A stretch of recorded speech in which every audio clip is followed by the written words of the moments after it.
Hola, ¿qué tal? Soy Pablo Ardengui. Esta es la segunda parte del video sobre modernidad y transición al capitalismo que habíamos estado charlando a partir de la bibliografía de Susana Bianchi.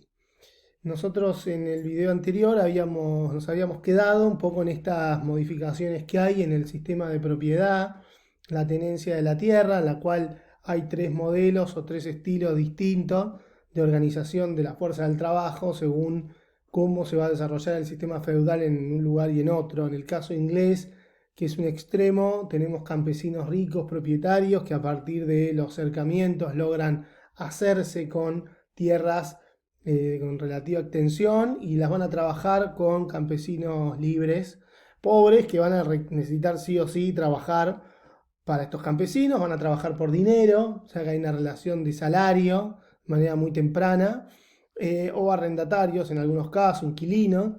En un caso opuesto está toda Europa del Este, que va a tener todo lo que es el sistema de servidumbre feudal, hay una refeudalización, los señores logran tener mucho poder en relación a lo que es manejar la fuerza de trabajo.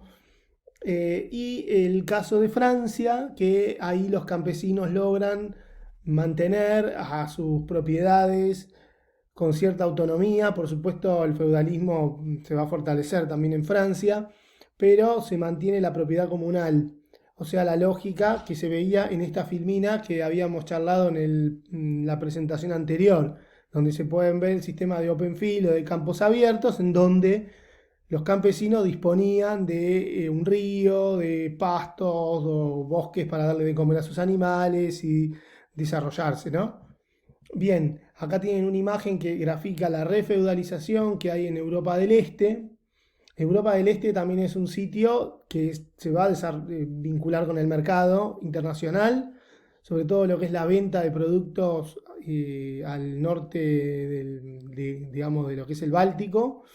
Y en el caso inglés, que es el otro extremo, que acá un poco a modo de chiste está este gráfico del castillo que vende lotes, los cercamientos habían permitido un excedente que permitía vender también en el mercado exterior, pero sobre todo un excedente de productos que eran vendidos en las ciudades. Así que en la ciudad existe la posibilidad de vivir sin necesidad de tener que fabricarse el pan, porque existía un mercado interno que proveía de ese alimento a las ciudades. Hay algunos autores que dirán, por esta razón en Inglaterra se da la revolución industrial, porque existe alimento para una población que va a trabajar en actividades no agrícolas.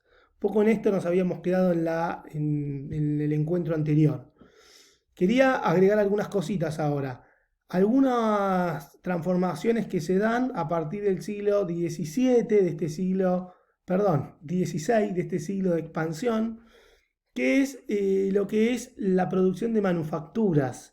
Hay que decir que los campesinos parte del tiempo lo van a trabajar en el campo fabricando su alimento, pero parte del tiempo lo van a dedicar a hacer artesanías que usaban para consumos propios, por ejemplo, los zapatos o los muebles o cualquier elemento manufacturado, una mesa, cubiertos, se lo fabricaban los campesinos. Si existía la posibilidad de que haya algún excedente, entonces los campesinos lo podían vender en algún mercado, en alguna feria. Era medio reducido porque la sociedad plenamente feudal no va a reservar muchos espacios para mercado, pero existían. Sobre todo ferias van a existir, momentos y espacios donde se permitía el comercio.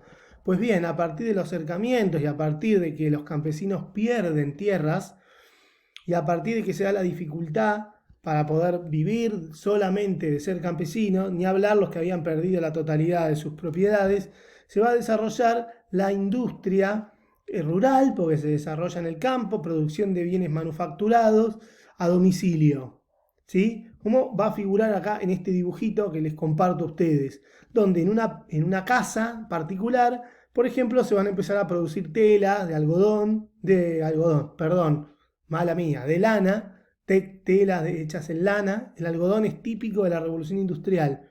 Esto para que lo recuerden, algodón, revolución industrial. En la industria a domicilio lo que va a predominar es la lana, ¿sí? el lino también, y también otro tipo de productos, no solo los textiles. Pero sobre todo va a haber dificultades en esta época para lo que es el comercio que viene de lujo de larga distancia, así que muchas veces estos productos van a suplantar a este comercio tradicional. Además, muchos de estos productos manufacturados se exportaban a América. Así que este va a ser un mercado de larga distancia que la industria a domicilio va a aprovechar. Por eso decimos que la industria rural a domicilio fue común en aquellos lugares en donde el feudalismo ya estaba debilitado. Hay que pensar en esta frase de la siguiente forma. Ustedes imagínense un productor de textiles o de vajilla iba a sufrir, por ejemplo, de la competencia y por supuesto de que le impidan llegar al mercado los artesanos medievales. Ahora, en aquellos lugares en donde no llegaban los intereses de estos artesanos, donde no llegaba el control del señor feudal, en el mercado suprarregional o de larga distancia, allí se van a colocar estos productos hechos por los trabajadores campesinos. El tema de la industria a domicilio ameritaría una clase particular porque es muy interesante. Otra característica de la época, y comparto ya mismo esta imagen de Luis XIV con ustedes, es la aparición del Estado absolutista. Es decir, ese mosaico que eran los señoríos feudales, donde había un señor feudal que tenía el dominio de una aldea, que le pagaban sus tributos, no va a desaparecer, pero va a entrar vamos a decir, en un declive. Los señores feudales van adhiriendo de mejor o de peor voluntad a lo que es el Estado absolutista, que es un Estado que está gobernado por un rey. Un rey no es otra cosa que un señor feudal, pero un señor feudal muy grande, con mucho poder. Acá justo mi imagen tapa la referencia del cuadro, pero esta imagen que es de Luis XIV, pintada en 1701, va a tratar de enaltecer la imagen del rey. Y los reyes, en una sociedad donde no había televisión, donde no había internet, y donde mucha de la población era analfabeta, la gráfica servía para transmitir información. No por casualidad están los viacrucis en las iglesias, que van a cumplir una función parecida. Tenemos el afianzamiento del poder del rey y la disminución de la autonomía de los señores feudales. Este estado absolutista va a ser un estado que necesitaba organizar primero un sistema de impuestos nacionales para poder, financiarse. Por ejemplo, un impuesto muy común era el impuesto a la circulación, que es lo que nosotros hoy entendemos como el IVA. El IVA yo les diría que es un impuesto que viene de la Edad Media y el Estado absolutista lo va a estructurar, le va a dar otra forma, lo va a institucionalizar.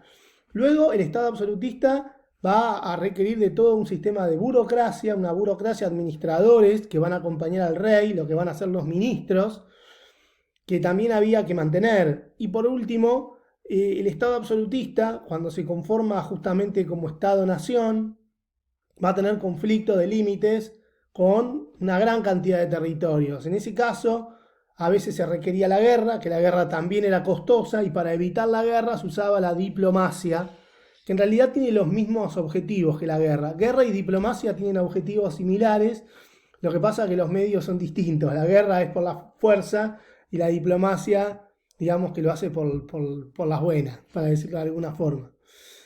Acá les comparto la tapa de un libro clásico para nosotros los historiadores, que es El Estado absolutista, de Perry Anderson, en donde Perry Anderson dice que la dominación del Estado absolutista fue la dominación de la nobleza feudal en una época de transición al capitalismo. O sea, estamos en el feudalismo, es el último rostro de la sociedad feudal.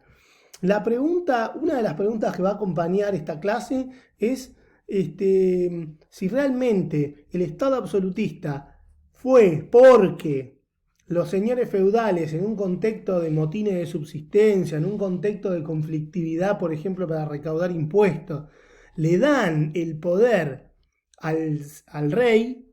Es un poco lo que va a sugerir Perry Anderson, o si por el contrario, ningún señor feudal iba a querer perder poder y la conformación del Estado absolutista en realidad es el avance por la fuerza del rey sobre los señoríos. Este es un debate que hay entre los historiadores. Otras transformaciones que hay en este periodo, muy importante, es el siglo XVI y luego el XVII, pero ahora estoy en el XVI, son las transformaciones que se refieren a lo que es la ciencia y la fe. En cuanto a la fe, tenemos a la Reforma protestante y la Contrarreforma, que es la contrapartida que hace la Iglesia Católica, en donde básicamente a partir de la aparición de la imprenta, donde se van a difundir el libro, van a aparecer algunas personas, como las que ahí aparecen mencionadas, otras como Calvino, Lutero, que acá está en la imagen, que van a sostener la posibilidad de que uno interprete la Biblia a partir digamos, de lo que es la lectura de la misma. Van a difundir lo que es la misa en lenguas vernáculas y van a cuestionar los dogmas básicos del Vaticano. Esto va a traer como contraprestación la contrarreforma,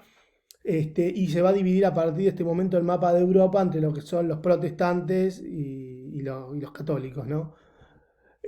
Otra de las transformaciones que hay en este mundo europeo es la revolución científica, que esto antecede a la Ilustración. Tenemos Copérnico, que ahí aparece en escena, que va a proponer lo de la teoría heliocéntrica, Kepler, Galileo, Descartes, Bacon y sobre todo Newton, que con la ley de la gravedad, que también la estoy tapando yo, pero ahí dice ley de la gravedad, le va a terminar de dar forma a lo que es el pensamiento científico clásico, donde hay una ciencia que tiene un campo del conocimiento bien establecido y separado de otros campos, donde hay leyes, objetivos y donde el objetivo es dar respuestas racionales a muchas de las dudas que va a tener el ser humano.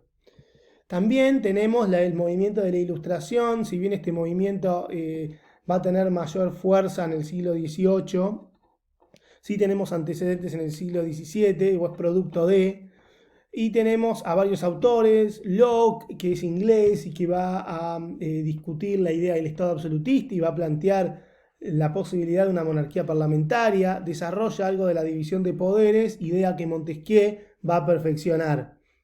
Luego tenemos a Voltaire y sobre todo a Rousseau, que es el que habla de la idea de soberanía popular, que no siempre la decisión de cada individuo por separado es representada en la soberanía popular. La soberanía popular sería la soberanía de la mayoría, ¿sí? En su libro El contrato social. Esto va a ser un antecedente clave para luego explicar la Revolución Francesa.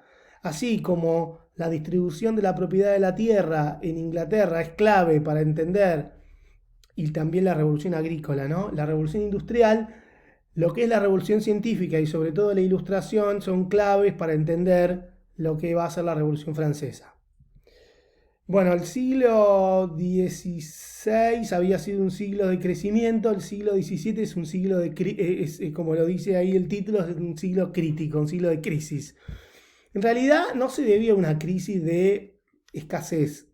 Si bien hubo lugares en donde sí hubo hambrunas y donde también hay brote de peste bubónica en esta época, no como en el siglo XIV, pero sí va a ser una crisis básicamente de límites que tiene el propio sistema feudal que impedía expandir el comercio en ciertos lugares. Por eso es que a veces aparece con comillas, y en algunos lugares donde el mercado estaba libre, como en el caso de Inglaterra, con la revolución agrícola, ahí no se sufrió la crisis del 17. De todas formas, fue una crisis que existió, y acá les comparto algunos libros que hacen referencia a ese siglo como de crisis, ¿no?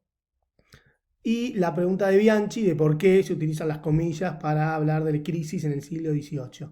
Para cerrar esto, vemos en el arte, las artes plásticas tenemos a lo que es el barroco.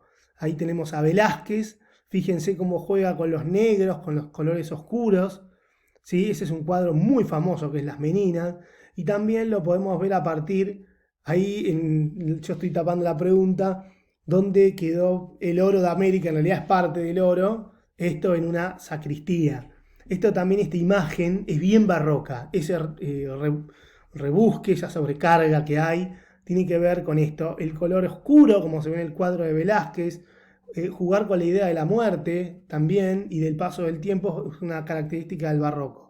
Y en los segundos que me quedan en el teatro tenemos la tragedia humorística. Espacios donde fíjense el público,